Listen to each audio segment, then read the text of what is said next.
Question को पढ़ते हैं बाबू। सिद्ध करें कि यदि किसी त्रिभुज की एक भुजा के समानांतर अन्य दो भुजाओं को भिन्न भिन्न बिंदुओं पर प्रतिच्छेद करने के लिए एक रेखा खींची जाए तो अन्य दो भुजाएं एक ही अनुपात में विभाजित हो जाती हैं। अतः इस क्वेश्चन को थेल्स के नाम से भी पूछा जा सकता है। वो या तो थेल्स बोले ना भी बोलेगा तो आप इसको समझिएगा कि यह क्वेश्चन को थेल्स प्रमेय के नाम से जाना जाता है। अब जरूरी नहीं है कि थेल्स प्रमेय आपको कहेगा, बल्कि इस थेल्स प्रमेय को यानी इसको बीपीटी के नाम से भी जाना जाता है। बीपीटी बेस प्रॉपर्टीज थ्योरम के नाम से जाना जाता है।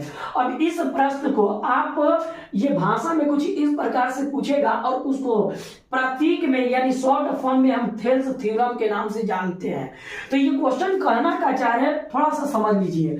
मान लीजिए बाबू की आपके पास एक त्रिभुज दिया है और इस त्रिभुज के कह रहा है बाबू कि इस त्रिभुज के किसी एक भुजा के समानांतर, यानी इस त्रिभुज को हम नाम दे देते हैं ABC। तो इस त्रिभुज के किसी एक भुजा के समानांतर यदि एक लाइन खींच दी जाती है, इसको D और E मान लेते हैं, किसी एक त्रिभुज के एक भुजा के समानांतर यदि एक लाइन खींच दी जाती है तो ये अदर दो भुजाओं को समान अनुपात में विभाजित कर देती है। अतः इस थ्योरम को थेल्स के नाम से जाना जाता है। यानी हमको दिया क्या रहेगा, तो दिया रहेगा आपका D और E पैरेलल्स टू आपका B और C।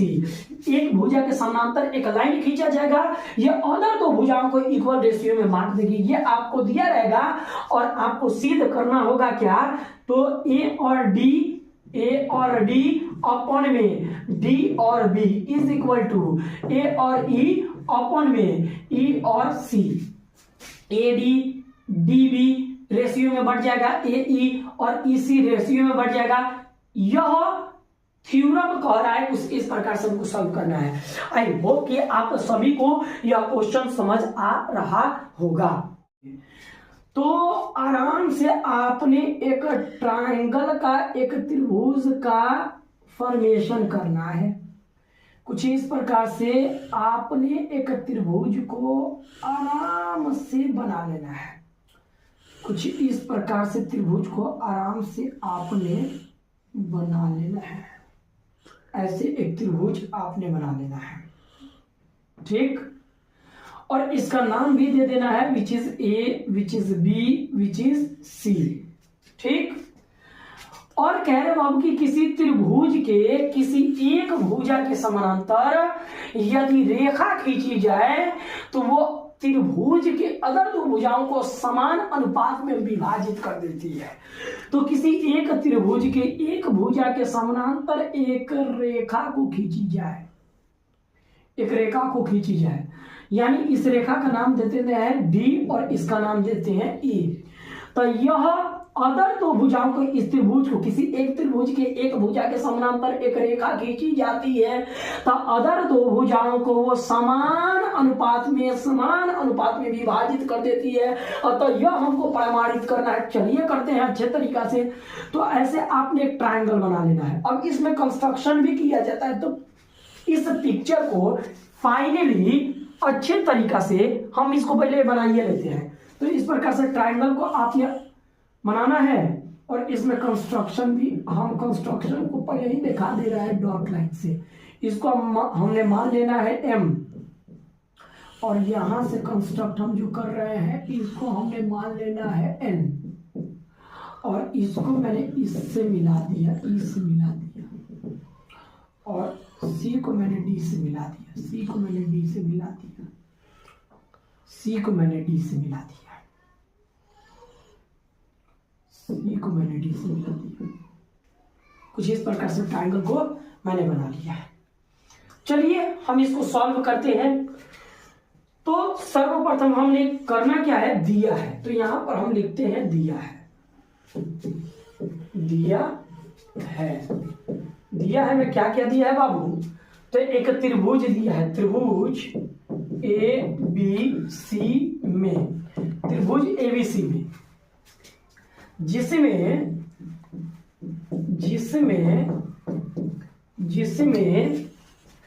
बीसी के समांतर एक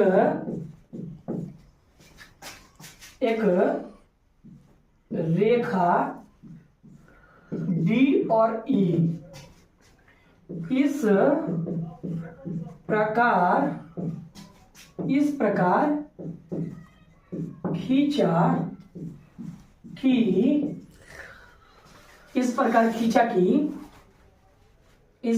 खींचा की भुजा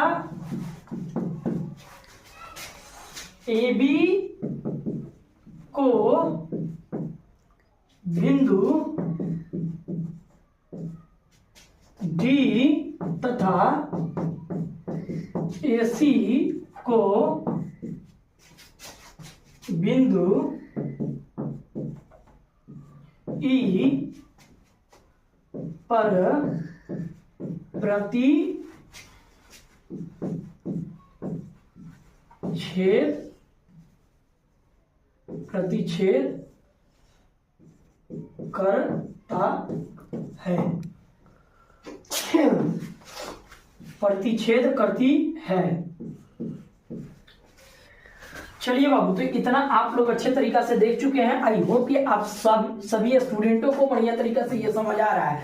देखिए, मॉडल पेपर का क्वेश्चन है। मॉडल पेपर का क्वेश्चन कभी भी पेपर में आ सकता है, पेपर के अकॉर्डिंग भी आई है। फिर से मैं बोलना चाहूंगा कि थेल्स थ्योरम में क्या करता है बाबू, एक ट्रायंगल को इस प्रकार से हमको कंस्ट्रक्ट कर लेना है, बना लेना है। करना ये है बाबू कि ए बी सी एक ट्रायंगल है, इसमें एक त्रिभुज बीसी के समानांतर कोई डीई रेखा इस प्रकार काटते हैं कि अदर भुजाओं दो, ए बी भुजा को डी पर और एसी भुजा को ई पर प्रतिच्छेद करती है। दिया है, हमको इतना लिखना है। अब हम क्या करते हैं बाबू, हमें सिद्ध करना है, सिद्ध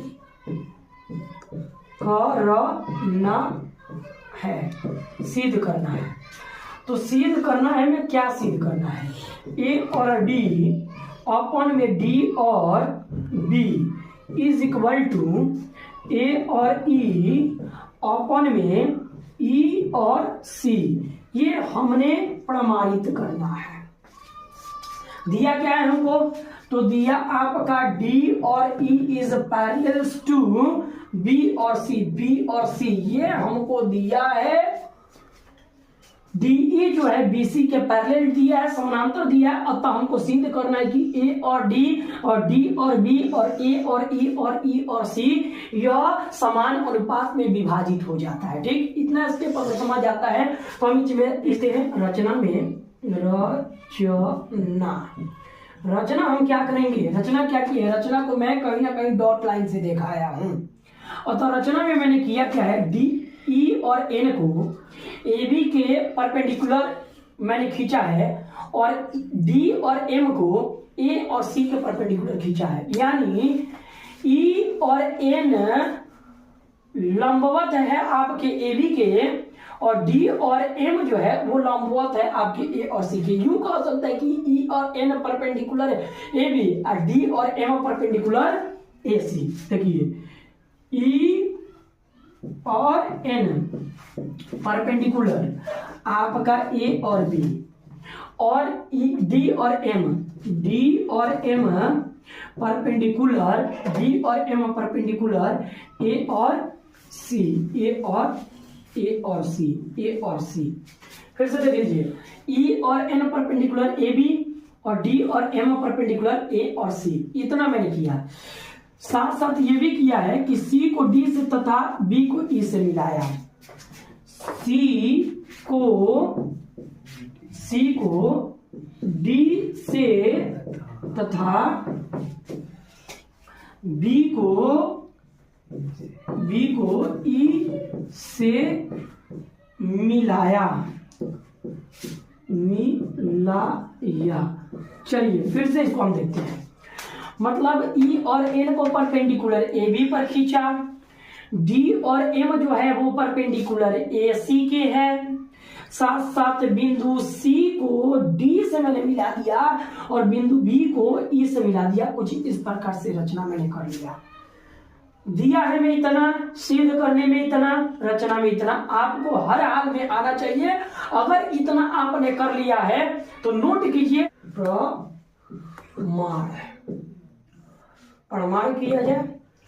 देखिए बाबू, प्रमाण में हमने करना क्या है, चूंकि हम जानते हैं area of triangle A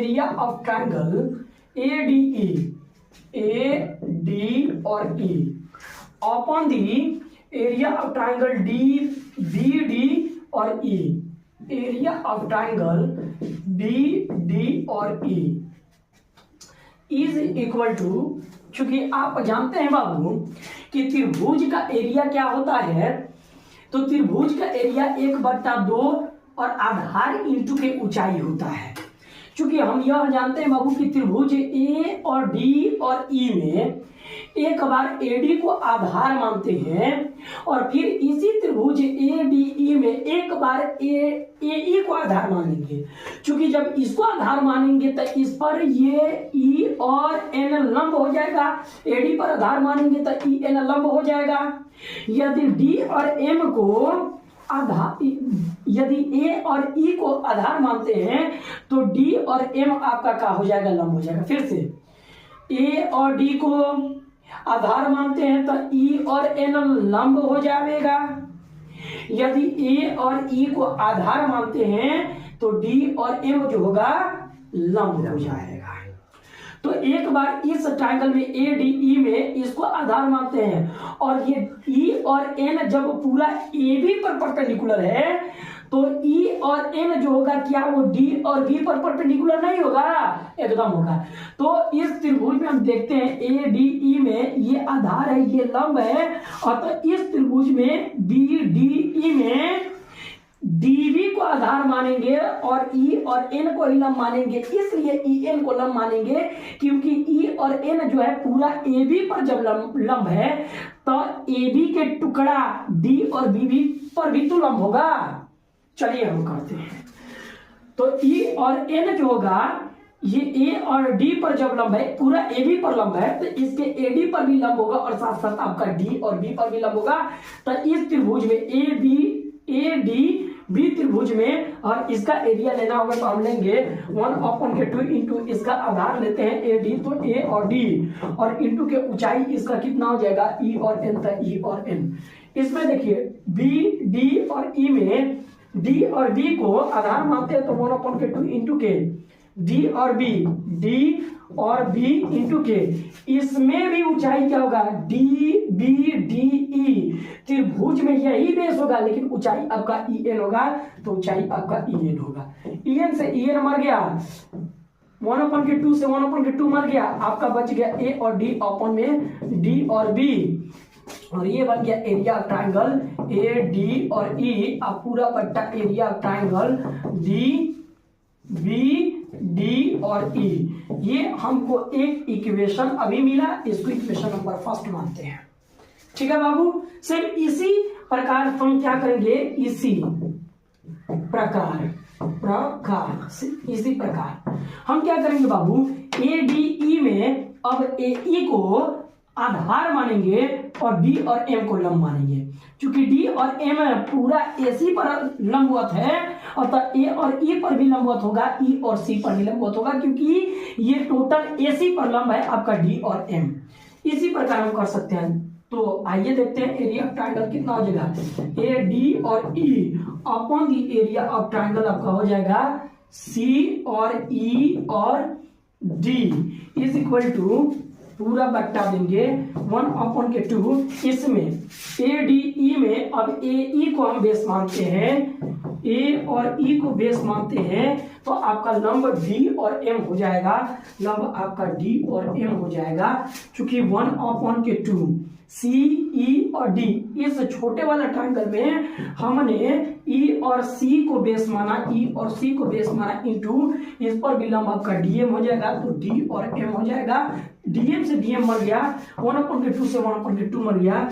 area of triangle आपका ए D E upon the area of triangle बचा सी ई, और डी इज इक्वल टू ई और आपका ए और ई अपॉन में ई और सी, ये बन करके रेडी। इसको हम कहेंगे इक्वेशन 7। आई होप कि आप लोगों को समझ आ रहा होगा। यदि आपको नहीं समझ आता है यहां तक तो वीडियो को रिकैप कर करके चेक कर सकते हैं। इतना नोट कीजिए, स्टॉप करो। आई होप कि बाबू आपने नोट कर लिया होगा, क्योंकि यहां पर दो इक्वेशन हम लोग यहां पर दो इक्वेशन लेकर के आए थे, उन दोनों इक्वेशन को हम यहां पर लिख चुके हैं। अच्छा बाबू ध्यान से देखिएगा, तो ये दोनों एलएचएस में, ये दोनों इक्वेशन में एलएचएस को देखिए अपने आप आरएचएस इक्वल हो जाएगा। एलएचएस में ए डी ई और ए डी ई ऑलरेडी तो इक्वल है, तो हमने क्या करना है कि डी बी ई और सी ई डी यदि किसी प्रकार से इक्वल हो जाए तो एलएचएस इक्वल हो जाएगा और आरएचएस डेफिनेटली इक्वल हो जाएगा। तो चलिए देखते हैं, हमने देखना है D B D E, B D E ये वाला ट्राइंगल है, ये वाला ट्राइंगल है, ठीक। सी ई डी, सी ई डी ये वाला ट्राइंगल है, यानी ये इन दोनों ट्राइंगल की बात हो रही है। बी डी और ई इस ट्राइंगल की बात हो रही है, और सी ई और डी इस ट्राइंगल की बात हो रही है। ध्यान से देखिएगा, तो ये दोनों ट्राइंगल इक्वल इसलिए हो जाएंगे कि दोनों इस ट्राइंगल का भी आधार अगर देखा जाए तो डी और ई है, और इस ट्राइंगल का भी आधार देखा जाए तो डी और ई है। तो दोनों ट्राइंगल एक ही आधार पर स्थित है, और तो दोनों समानांतर के बीच में भी स्थित है, और तो यह एरिया में इक्वल होंगे। चलिए हम देख लेते हैं।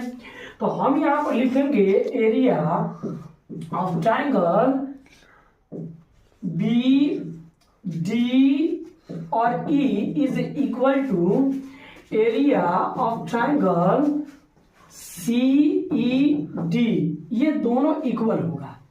ये इक्वेशन को हम मान लेते हैं बाबू थर्ड इक्वेशन। और तो ये कहां से इक्वल होगा, क्योंकि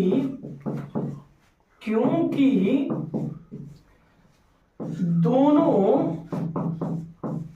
त्रिभुज एक ही आधार डी और ई, एक ही आधार डी